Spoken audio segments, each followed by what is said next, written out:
Welcome back, everyone. This is a response video by request to Blogging Theology's video called Is Isaiah 53 About Jesus? Let's look at an outline of the video.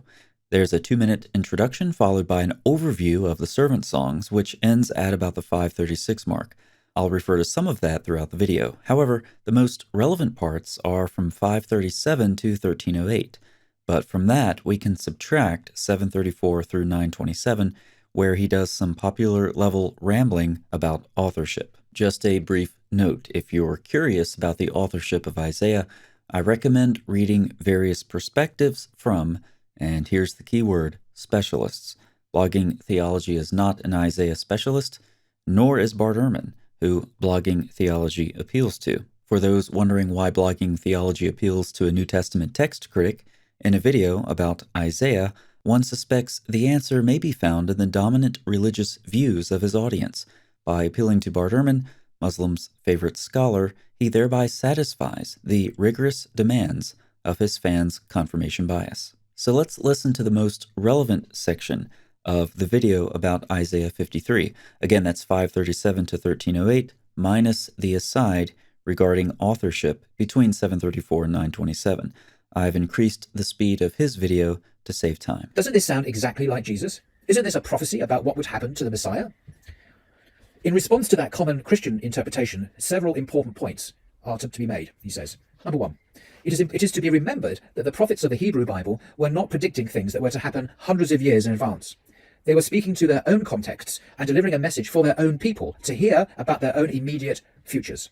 Two, in this case, the author is not predicting that someone will suffer in the future for people's sins at all. Many readers fail to consider the verb tenses in these passages. They do not indicate that someone will come along at a later time and suffer in the future. They are talking about a past suffering. The servant has already suffered, although he will be vindicated. And so this is not about a future suffering Messiah. 3. In fact, it is not about the Messiah at all. This is a point frequently overlooked in discussions of the passage. If you will look, you will notice that the term Messiah never occurs in the passage. This is not predicting what the Messiah will be. 4. If the passage is not referring to the Messiah and is not referring to someone in the future who is going to suffer, whom is it talking about? Here there really should be very little ambiguity. As I mentioned, this particular passage, Isaiah 53, is one of the 4 servant songs of 2nd Isaiah. So, to continue from Bart Ehrman, as I mentioned, this particular passage, Isaiah 53, is one of the 4 servant songs of 2nd Isaiah.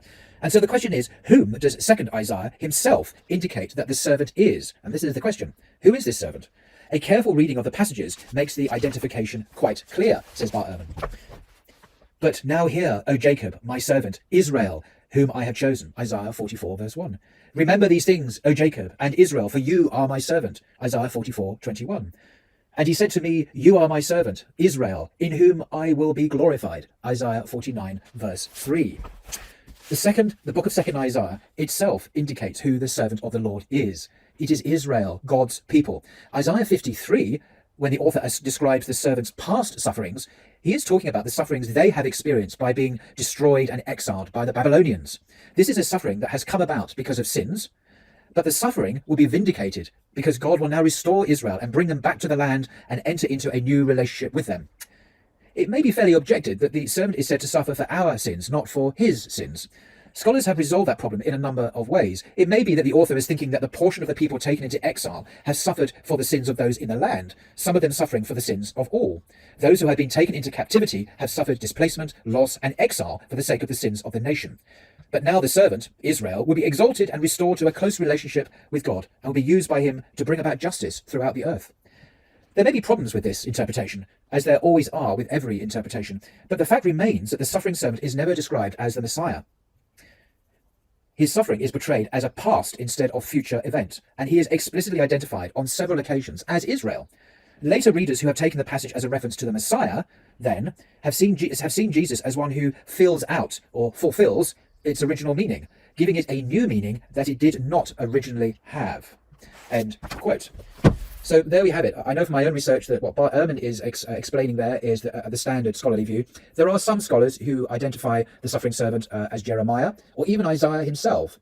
But it's not seen as a prediction of Jesus Christ, the Messiah from the future, because that's not what the passage says. So I hope you find that of interest, and I do welcome your comments and criticisms. Until next time. Let's go back to the outline and look at the points he made. Hebrew prophets talked about the immediate future, not about things hundreds of years in advance. Now, he doesn't even attempt to substantiate this self-serving conclusion. I'll just say at this point that numerous commentators, ancient and modern, would disagree strongly. Further, we've seen that blogging theology caters to a Muslim audience. However, Muslims frequently claim that various passages in the Old and New Testaments prophesy about Muhammad, who came many centuries later. And the Quran itself says its messenger is described in the Torah and Gospel, which were written many centuries earlier. But blogging theology's core audience, not surprisingly, doesn't seem to notice that he is actually contradicting the Quran and Muslim tradition, which claim that those ancient texts describe a 7th century prophet. One begins to suspect that his audience doesn't listen too critically, and these suspicions will soon be confirmed. But again, there's no attempt on his part to justify a statement about short-term only Hebrew prophecy. So we'll move on for now, but return to this topic when I show how blogging theology defeats his own argument. Next point, verbs used are past tense, not about a future suffering Messiah. In this case, the author is not predicting that someone will suffer in the future for people's sins at all. Many readers fail to consider the verb tenses in these passages. On this, I'm going to mention a very basic concept, and then I'll give you a taste of something much more complex. Scholars, particularly those who specialize in ancient Semitic languages, will discuss and debate passages like these, but just briefly, these are some examples of passages commonly taken to be in the so-called prophetic perfect, that is, verbs that are in the perfect tense or the past tense, which indicate completed action in the past. However, the events haven't even happened yet.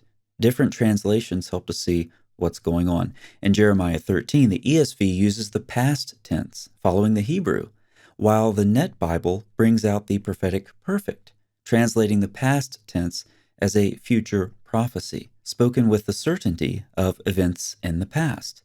In the same way, you can see how the New American Standard and ESV translate a perfect tense verb in Zechariah 9 as past and future, respectively. Lastly, since we're talking about Isaiah, I've included one example from chapter 5, where you can see that the NIV translates a past tense verb as a future event. This is the simple version. There are biblical passages that refer to future events using past tense verbs. These are commonly referred to as the prophetic perfect, but there's a lot more. Here's a sample of a recent analysis of the prophetic perfect.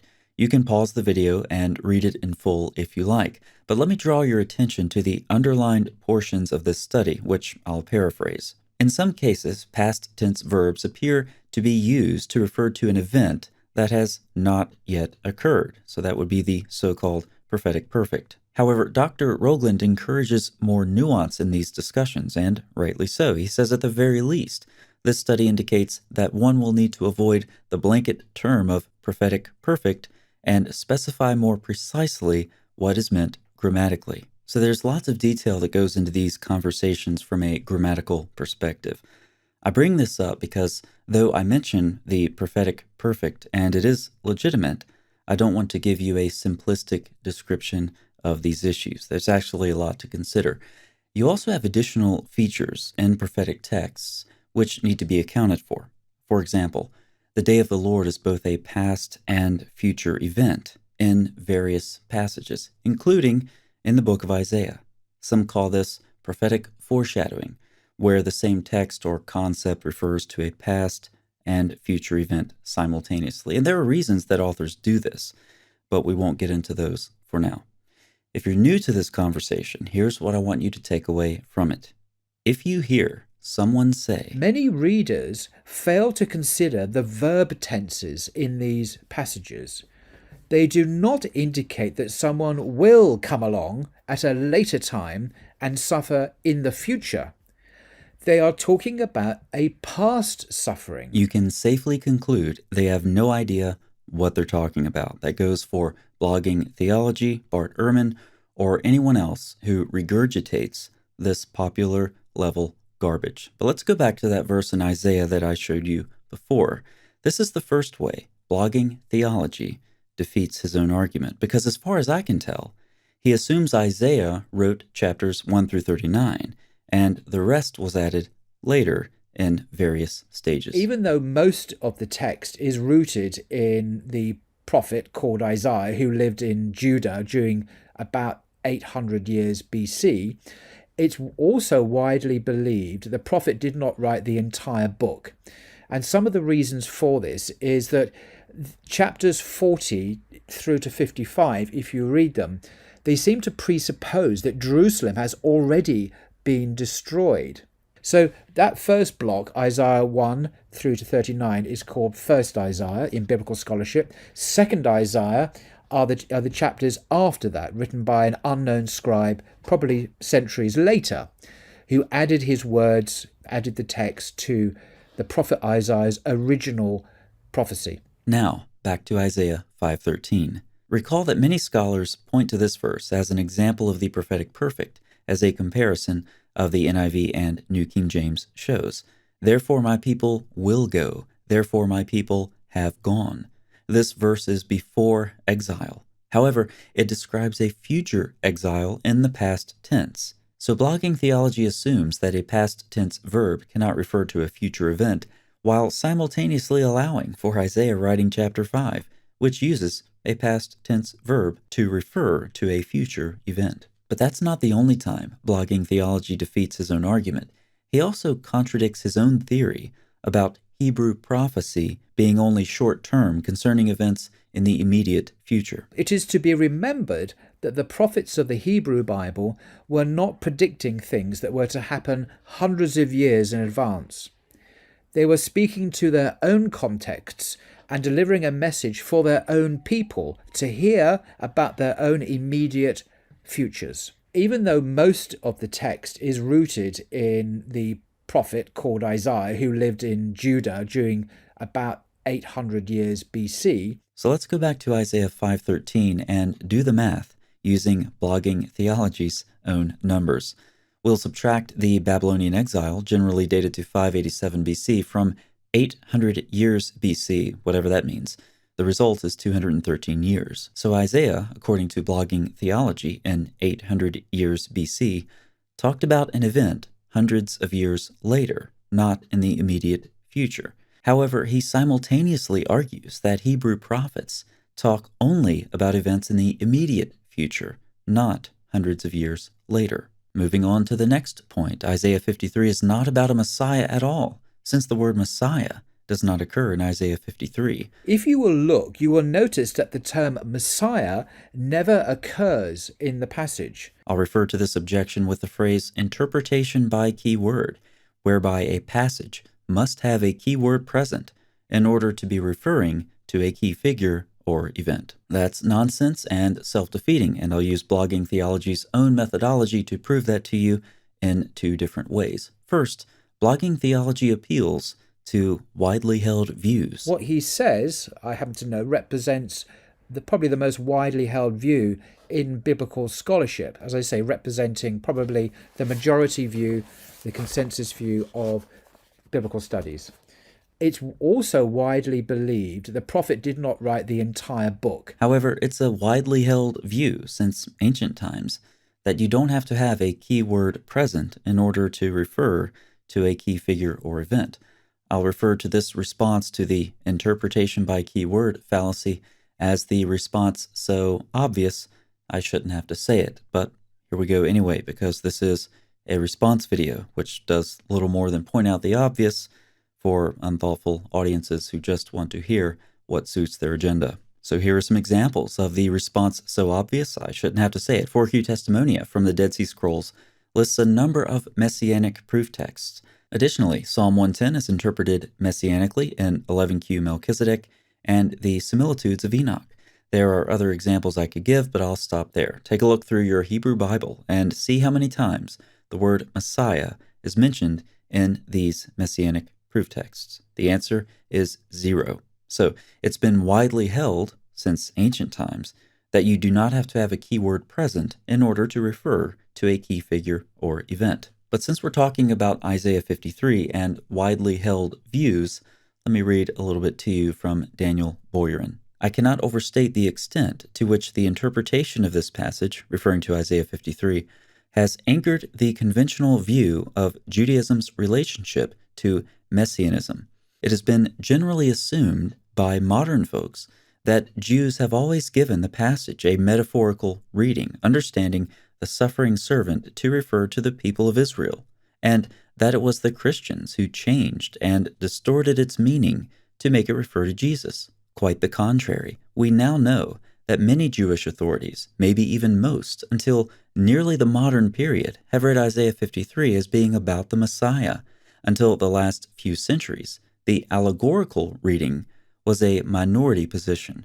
Aside from one very important but absolutely unique notice in Origen's Contra Celsum, there is no evidence at all that any late ancient Jews read Isaiah 52 through 53 as referring to anyone but the Messiah. There are, on the other hand, several attestations of ancient rabbinic readings of the song as concerning the Messiah and his tribulations. And now I'm giving you some specific sources over a large span of time that connect the Messiah to Isaiah's description of his suffering, atoning servant.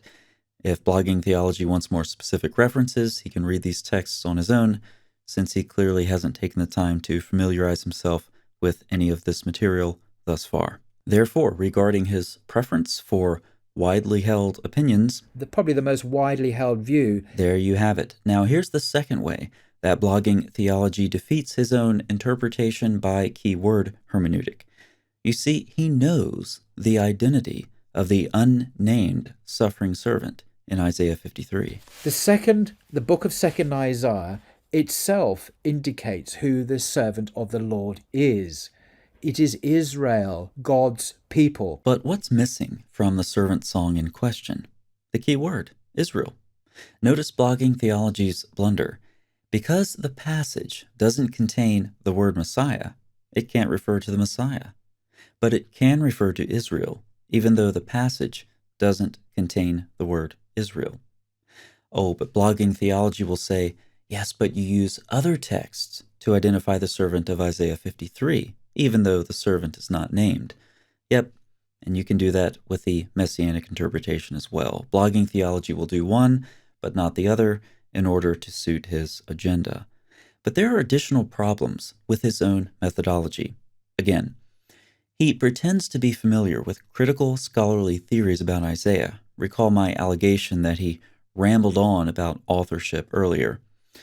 But he appears entirely ignorant of scholars who, because of the anonymity of Isaiah 53, will link 52:13 through 55 with chapters 56 through 66 of Isaiah, not with the preceding sections. Blogging Theology shows no knowledge of this, which allows him, without hesitation, to use prior passages to interpret the servant in Isaiah 53 and identify that servant as Israel. The book of 2nd Isaiah itself indicates who the servant of the Lord is. In this case, his ignorance is bliss because he doesn't even know he's cherry-picking scholarly theories until someone comes along and points it out. The last point, which is really an overall theme of his video, has already been addressed with the Jewish sources cited above. Let's summarize. Blogging Theology's use of Ehrman is a bit too convenient given the preferences of his audience. On authorship, consult a range of actual Isaiah specialists, not Blogging Theology or Muslims' favorite and only New Testament text critic. We saw that Hebrew prophets actually do predict things hundreds of years in advance, according to Blogging Theology's own math and apparent beliefs about Isaiah's authorship, not to mention according to the beliefs of Muslims themselves, though nobody in the comments section of his video seemed to notice. We saw that you can safely disregard anyone who makes the simplistic statement that past tense verbs cannot refer to future events. We saw that Blogging Theology contradicts his own interpretation by keyword hermeneutic, since he sees Israel as the suffering servant in Isaiah 53 when Israel is not mentioned, and he also cherry-picks scholarship or is ignorant of it in doing so. We also saw that the overall thesis of the video, which tries to caricature a Messianic interpretation of Isaiah 53 as a Christian invention, is wrong. Finally, he relies on his own selective and limited knowledge of so-called widely held views. In short, his video is a disaster that could only survive in the echo chambers of the Muslim world and typical internet-level biblical critics. Before we end, just a few brief comments on the passage itself. Is it coherent to view the servant in Isaiah 53 as Israel? Yes and no. Here are a couple of observations. The servant is clearly Israel, but you, Israel, my servant.